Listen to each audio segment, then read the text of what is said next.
Today we're talking to Rob Oliver. An e-com entrepreneur that sold his first business for $30 million at age 26, professional life maxer, and brand builder. Collectively, the portfolio company did close to $100 million in the last 12 months. Wow. What makes a video go viral on short form? Can you snag attention? Can you pattern interrupt? Can you... He's revealing things that he's never publicly shared before. There's a great 12 months in front of us where an idiot can become a millionaire, like me. Are there any things you do to help with your taxes? I live in Puerto Rico. My name is Robert Oliver, RobTheBank on Instagram, YouTube, all that stuff. 32-year-old entrepreneur who's been building brands on the internet since 24 years old, almost a decade. Can you tell me more about what businesses you currently run? I build brands, digitally native, Amazon FBA, TikTok Shop, any products that people see on there. That's been kind of my specialty. So how'd you get started as an entrepreneur? I saw that my uncle was making ridiculous money helping consumer electronic brands sell on Amazon. Whatever he's doing, I feel like I should be able to do. Like, he had a boat, a big house, and I'm like, this looks like a good life. And that was kind of the start of my whole journey of realizing that it's not really about like your intelligence or your hard work. It's about finding the right thing at the right time. And so I saw he was succeeding on Amazon. I ventured over there. I realized you could sell literally anything on there. I loved health supplements at the time. I was like into the whole bodybuilding, that whole space. And I just started calling up supplement brands. I'm like, hey, my name's Robert Oliver. I'm an Amazon FBA expert. Let me help you. Most said no. I got a couple brands on there. It turned out to be just like an absolute money printer. Fast forward like a year, these brands weren't moving fast enough for me. I started my own, and that was kind of the start of my whole journey. What brand did you start? The Genius brand was like my first big one. I had a portfolio company of 3 different supplement brands. Before we talk more about like the whole playbook and what you would do now to make money, can you just talk about like your childhood and what you were like as a kid and how that led to where you are today? I was a very late bloomer. I was socially like uncomfortable. I was bullied frequently and just had a hard time like really fitting in. I feel like it put a chip on my shoulder. It made me different. I'm a very introverted person, and so I have to like work to make friends and all that stuff. College, I started to develop more. I walked onto the basketball team. Again, didn't fit in, but kind of like, how can I fit in and how can I, sometimes that comes up. Like I can be this guy in a company of private equity and sounding one way, and then talking to my friends like, what's that accent? Or what's that, like. So you said that you're introverted, but if you look at social media, they wouldn't consider you probably introverted. No, not at all. Yeah. Extroverted. So how do you create that persona? That's the cool part of social media. A lot of the time people think like, oh, you're playing a character, or you're this or that. And really it's just an amplified expression of who I am. Just because I'm introverted doesn't mean I'm not passionate. Doesn't mean I don't want people to see me and like think anything's possible. Like that is why I do it. I have very strong goals. I have like a burning desire in my soul to do something positive in the world. I had very strong Christian parents who I love and they love me, but it came with challenges as I wanted to live my life. And so for me, I don't know, it's beautiful to be able to use the internet to stand up to that and put yourself out there. What's a misconception that people probably have about Rob Oliver? I'm a very nice guy. Like people that know me well, they'll say that. And I think I come across on the internet as kind of scary. Like I've realized this over the last year. Like I'm like an intimidating figure. You see me on the street, come say what's up. Like I'd love to shake your hand and be nice. Let's talk about some of the like really tough parts of building your businesses, because obviously entrepreneurship is very tough. What are some of those like points where you're like, I want to quit, I don't know if I can keep doing this, and what'd you learn from that? Let's get real. In the last 90 days, I've probably lost $15 to $20 million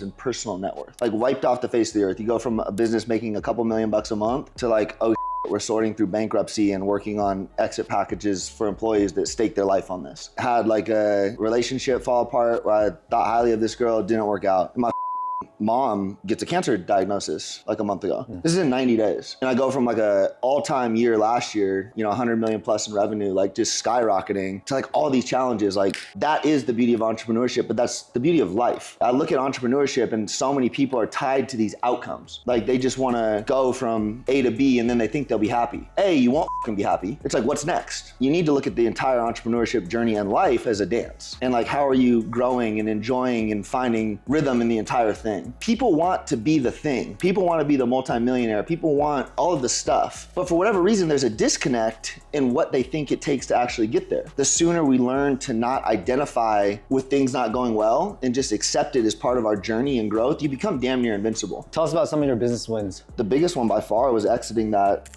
portfolio of supplement companies. I sold it to private equity at 26 years old. It was a double digit, 8-figure exit for me. Kind of when I realized that this whole internet thing, it's like for real, right? Like that was generational kids money good. That's not $10,000 a month. That's tens of millions of dollars from finding the right thing. So what other current projects are you working on? So what happens I call them gold rush windows. Amazon FBA was that first gold rush window. I'm this dumb kid building these companies. It gets more saturated. As the sophisticated people pour in, it gets more difficult. I've kind of kept my eyes open. There was a 2-year period where it was very difficult. And then TikTok Shop emerges. And so I'm largely running the exact same playbook, the exact same world, but TikTok Shop is now the vocal point. What are some of the brands you're working on? Evil Goods, Top Shelf. Collectively, the portfolio company did close to $100 million in the last 12 months. Wow. What's the blueprint? Where's the opportunity with TikTok? How can you create these brands so fast and like crush it? I started the Genius brand with $5,000. 2 products, positive cash flow, double down, double down. Now it's easier because AI and TikTok. And so I'll give you an example of like a student. They're looking at TikTok Shop and they're going like, what's inherently viral? And if you scroll enough and you're not a consumer, you're an observer, you're gonna see popping off on there. Like Ashton Hall with the mouth tape. My student had already seen the mouth tape thing trending. And so he sees that popping up and he's like, wow, there's no big brands on TikTok Shop yet. And my whole thing is like, okay, take an idea, make it 3% better. It's the Virgil Abloh rule. So he takes mouth tape, he simply adds lavender to the, relaxation. He uses AI to design the entire thing, pays a designer to put the final thing on there, orders 1,000 units at $2 a piece. He's in at $2,000 and launches on TikTok Shop. And now on TikTok Shop, you don't need ads. The way it works is affiliates making videos. Okay. And so his little brother and this girl he knows start making videos for free. And if they pop off and they go viral, they get a commission. But long story short, within 60 days, he's doing $100,000 a month. Now rewinding back, like how do you actually build the product? There are people that are in the business, their entire business built around making that product for you. Like contract manufacturers, that's what they do. How do you make a beef tallow? You Google beauty cream contract manufacturer, pages and pages and pages of people that do that, and you call them. That's the starting point for actually finding the manufacturer. Take your inspirations, like what you would view as a consumer, and bring that forward because you are the consumer. Make a brand that you would buy. How much money does someone need to get started with like a rather simple product? You can start a brand for less than $5,000. Some categories you can't go after, like something like beef tallow, like the minimum with a manufacturer is going to be a lot harder or higher. Like they'll want you to order a couple thousand units at $5 a piece. But the mouth tape one is just a great example of someone doing this with pure hustle, not paying creators right out of the gate, doing all of it and making shit happen. So for anyone that wants to emulate this whole thing, what software should they be looking at? So if you start with Callow data, it's better than anything I had back in the day on Amazon. It's plugged into the TikTok API. So you can go in there, not only can you see highest performing products by category, like you can see who's selling. More importantly, you can see the affiliates that are doing numbers for these people. Because that's really the magic in all of this. Like what affiliates can you get making videos for your products, right? Like that's where you get scale. What makes a product be able to go viral on TikTok? You need to be able to understand it in 3 seconds and buy it in 10. And so if it checks those boxes, then the next best piece is can you tie into some emotional vulnerability? What types of commissions do you recommend paying out to the affiliates? I recommend doing like 30-40% right off the jump. Once something's seen a couple times, it just converts much better. So it's easier money for them. At that point, you can scale it back to 20-15%. So let's say once the product stabilizes, starts getting sales on TikTok, what are like the profit margins? How much are you paying to each thing? Yeah, it all depends on the category. We can think of something like the mouth tape. I mean, net, they're still gonna end up 30-40%. The gross margin of just TikTok plus the creators is probably like 50%. Let's call it $3 per mouth tape. They sell it for 20. You pay your creator 20%, so $4, 16. Shipping and TikTok fees, call it another 4. You're in it $3. Your net is 12. You're making $9 a unit. So what makes a video go viral on short form? That first 3 seconds, can you snag attention? Can you pattern interrupt? And then can you retain? What are some of the biggest mistakes people make when launching their own product? I don't see people order enough inventory. You order 1,000 mouth tape things and then your video goes viral and you're 500 down, you got 500 left. You have a choice, reinvest that profit and buy more inventory or be trigger shy. And I really do see people afraid to full send it when there's activity. I see people greedy with creators. I see people nickel and diming, like, oh, I don't want to give 30% or 40%. That's probably actually the number one problem. Not treating the creator armies with respect and making sure they make money. You got to make sure they eat before you. How long do you think this like gold mine opportunity will last for? There's a great 12 months in front of us where an idiot can become a millionaire, like me. Like even as my voice is heard more, like I am closing the window. And it's like, well, why do that if you have such an edge here? Well, I want to invest in these brands. And then it won't go away. Like even the next 12 months after that, it just gets periodically more difficult. What things things are you working on in the business? What things are you working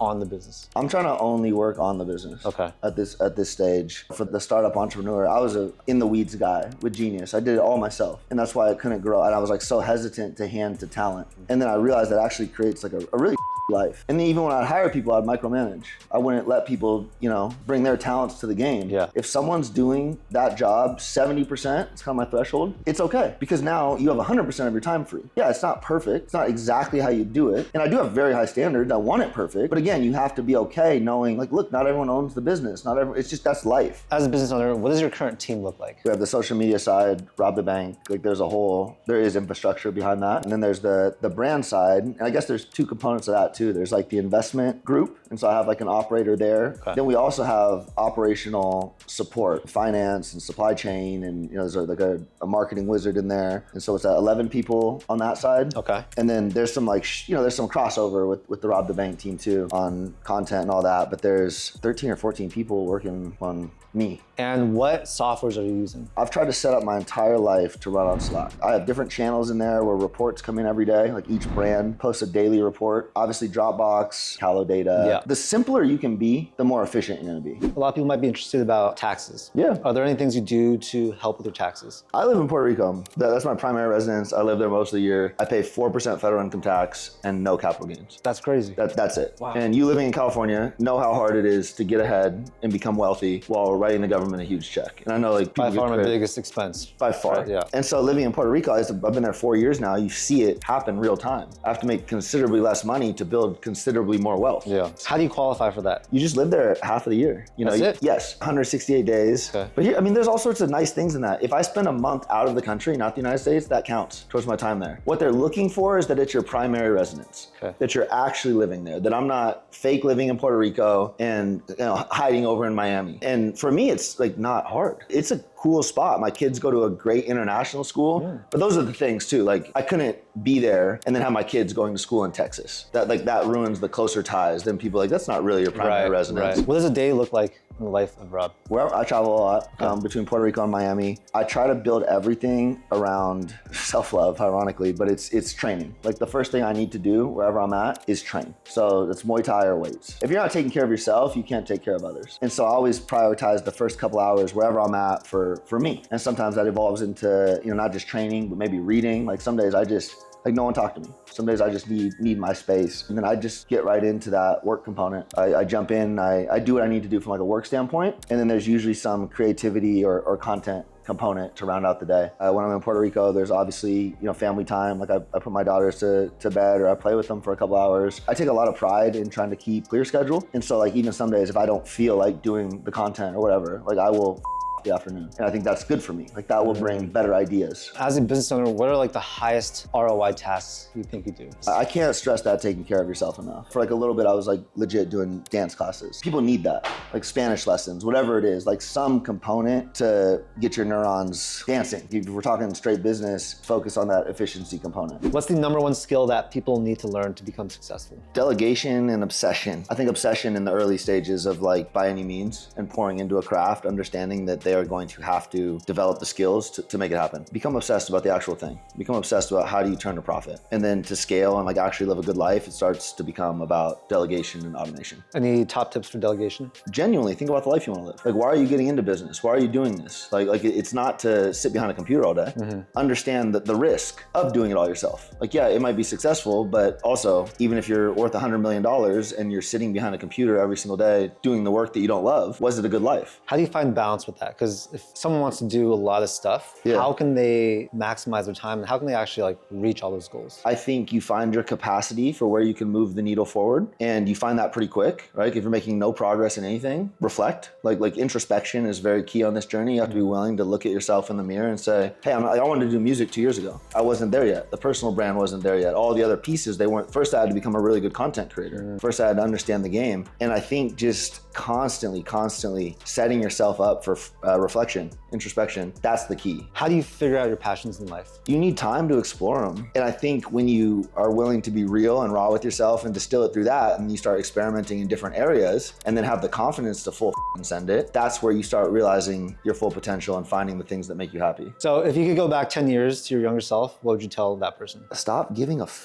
It's funny me saying that because I do think I'm one of the people who looks like I give less of a and nowadays I really do. And back then I felt like that, but I still cared what my parents thought. I still cared what certain friends thought. And that limited me. Like really, like it's gonna be okay. It's you versus you at the end of it. It's only gonna be you when you die. Let go of all that stuff now. You'll be happier. Who cares about embarrassment? Who cares about fear? Like send it. What are some life hacks that you use on a day-to-day basis? I have a high filter for things that do not move my life forward. I'm not afraid to not respond to people. I'm not afraid to just shut off. To simplify that, it's putting yourself first and accepting that you don't owe anybody in this life. And that's not to say don't be a good person. It's not to say don't do right by people, but it's not feeling that weight and guilt of owing people something. If you had to start all over again with nothing, what would you do? When I started on Amazon, I started helping other brands, right? Like that's kind of how I learned the game. They were paying me commission. What is the equivalent of that today? Being one of these freelance TikTok creators. I have paid kids 20, 30 grand in a single month, you know, for making videos for me. I'd learn the skills, launch the product myself. I'd have the skills, damn near guarantees your chance of success, build that enterprise value up and potentially sell something to private equity again. The whole clipping thing is blowing up. What is that all about? And like, does it actually work? People don't go on Google anymore. People don't like songs, artists, personal brands, everything is being discovered by short form content. It's how many times can you be seen? So how can you game that algorithm to constantly be viral? And so clipping at the center of it, it's the practice of people spending time trying to curate viral clips. Remember when Sam Solik, the bodybuilder? Horrible. Who's watching this? Like 3 hours of him just talking into the thing. People don't understand that's because people are clipping it. He was so viral on TikTok, those slight moments, that it was fueling the YouTube growth. It was fueling the personal brand. And so yeah, it absolutely works. It's a complex game, but it's gonna continue to reverberate in every industry we know it. It's gonna reshape the world. How do you invest your money? I made a pretty good bet on Bitcoin after I sold my brand. Right now I'm a little too heavy in real estate and then everything else just index funds. Like super, super chill. A little too heavy in real estate. I got a lot of Puerto Rican real estate I'm trying to offload. What's the dumbest thing you've ever bought? I spent $36,000 at 11, the club here in Miami, a couple weekends ago. Okay. Like I thought we were splitting the table. I thought some shit was, that was dumb. Like that bothered me on a fundamental level. Like whatever though. So conversely, what's the best thing you've spent your money on? There's been a couple, like, you know, one, I bought this house in Texas. It wasn't the house, it was the proximity to my mentor. I moved there because I got this billionaire mentor who I really enjoy spending time around, and to be in that same country club and, you know, go get lunch with them once a week. How important has networking been for your growth as an entrepreneur? And then how can people start surrounding themselves with more people like that? Not very. I think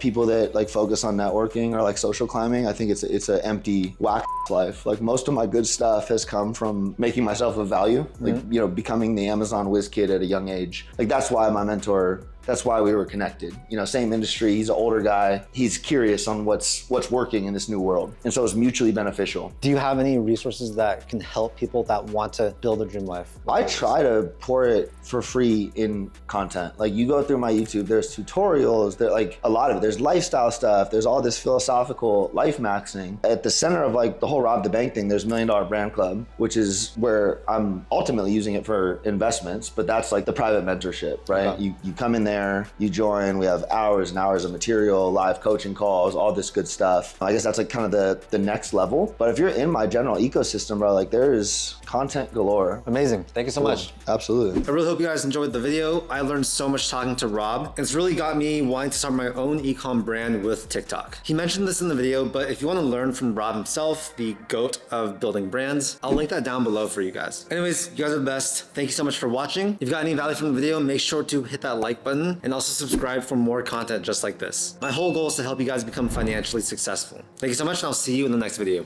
Peace.